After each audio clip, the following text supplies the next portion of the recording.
Toumba, bienvenue chez toi, chez nous. Voilà ton micro. Mr. Ebenezer Kepombia, welcome on Bantu. Thank you.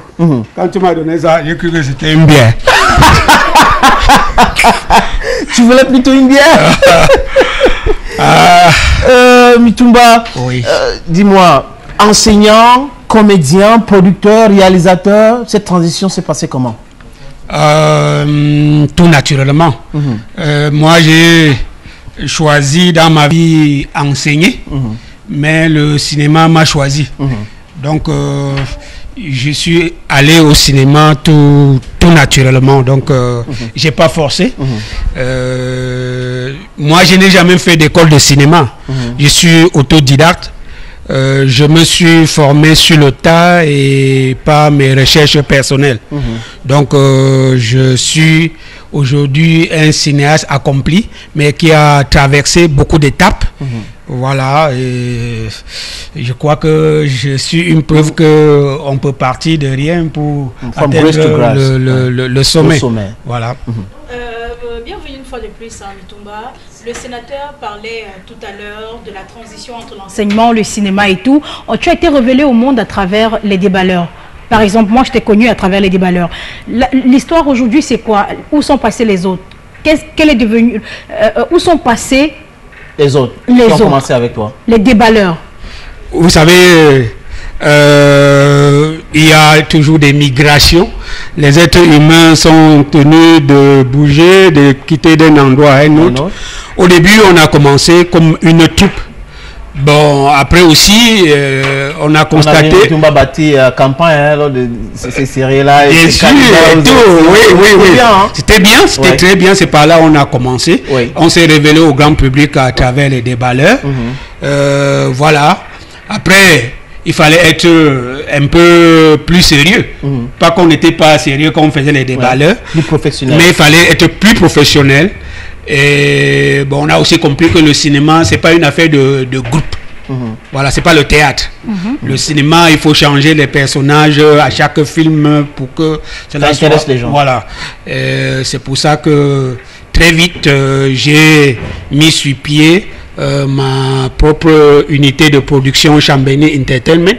Donc on a commencé à coproduire avec la télévision qui nous diffusait Canal 2 la série Foyer polygamique. Les sitcoms au Cameroun, comment tu apprécies ça?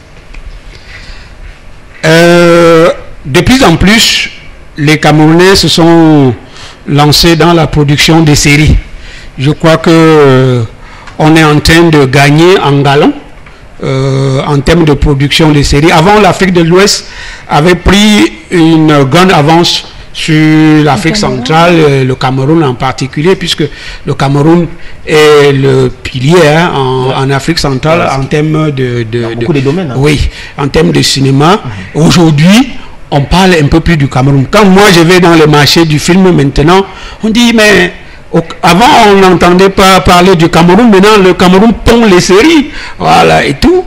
Ça fait une fierté. Je crois que les Camerounais de plus en plus font un bon travail.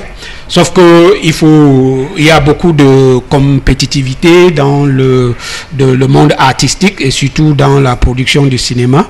Je pense que les gars font beaucoup d'efforts, mais il faut qu'ils le fassent davantage. J'ai l'impression que beaucoup produisent des séries juste pour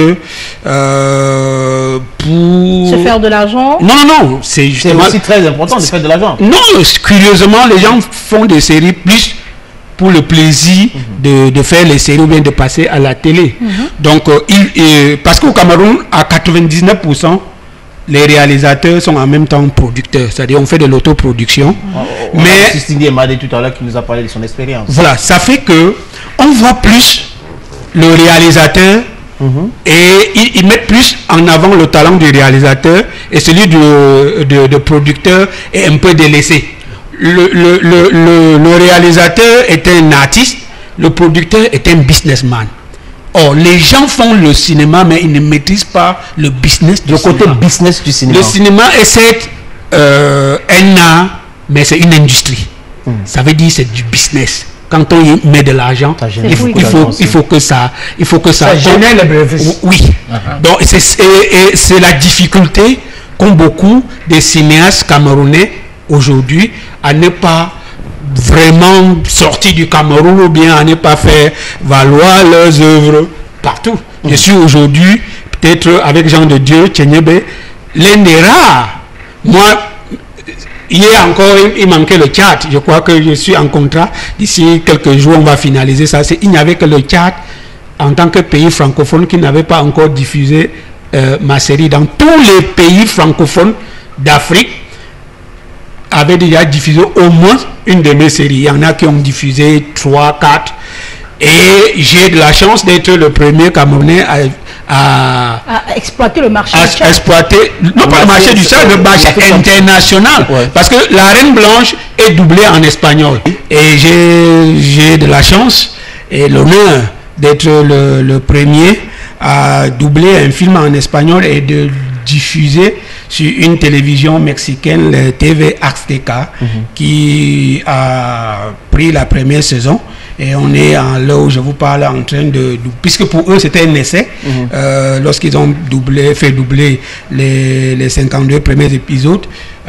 Voilà, cela a bien marché au Mexique. Et on est en train de doubler la deuxième saison. Et je vous rappelle que... Bientôt aux États-Unis, hein, parce je vous rappelle que le Cameroun est un pays qui regorge beaucoup de talent parce que cette série est doublée en espagnol au Cameroun. Voilà, le studio est à Yaoundé, Studio. C'est l'occasion pour moi de leur adresser des félicitations. Certes, on a pris quelques... Et La Reine Blanche a été déjà doublée en allemand parce que tu es enseignant d'allemand. Maintenant, c'est le businessman qui parle parce que... Est-ce qu'on a déjà fait ça? Non, on ne l'a pas fait. Pourquoi? Parce que le marché allemand est réduit. Voilà. J'adore bien la langue allemande, mais maintenant, il faut parler business. Tu es un businessman. Oui, je suis un businessman. Et là, tu es en train de travailler sur quel projet?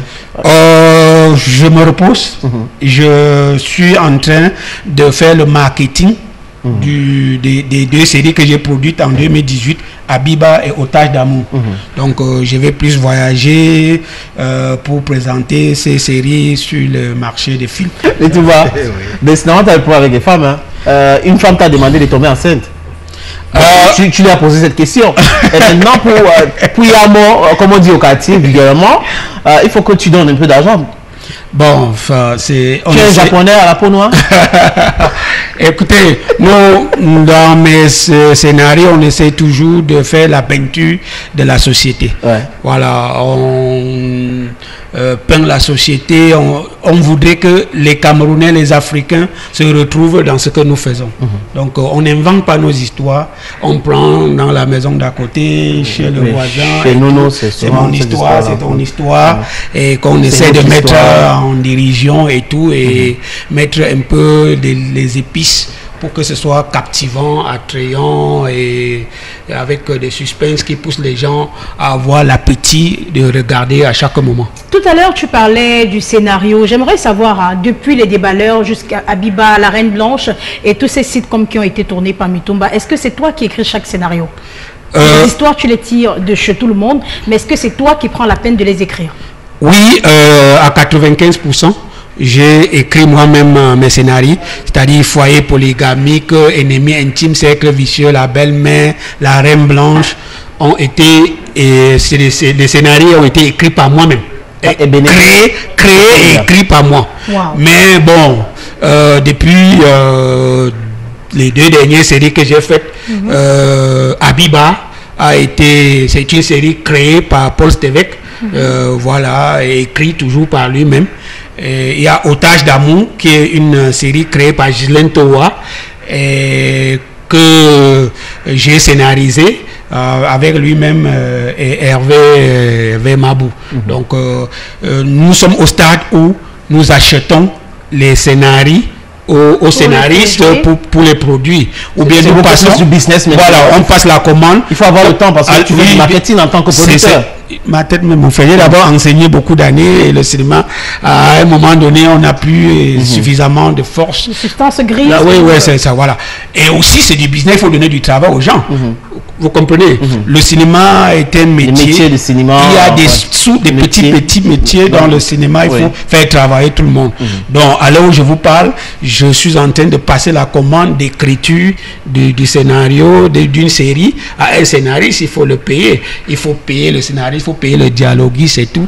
On donne du travail aux gens. Acteurs. Et après, non, après avoir écrit, on fait un casting. Il faut faire des contrats avec les acteurs, les techniciens, ainsi de suite. Donc, mais tout m'a fait le plaisir de t'avoir ici. Si tu avais un dernier mot à dire à ce jeune Camerounais aussi qui s'intéresse au cinéma, c'est de travailler avec abnégation et de prime abord de ne pas travailler pour de l'argent. Quand on met de l'argent en avant, on n'y arrive pas. Mais si on travaille avec amour, l'argent vient seul. Moi, j'ai fait près de 18 films avec la télévision Canal 2, je n'avais même pas un franc. Au contraire, je payais les gens pour qu'ils viennent filmer ou bien monter. Mais on s'est fait connaître après, on s'est fait un nom, on a créé nous-mêmes notre unité de production et on est indépendant. Maintenant, on gagne de l'argent.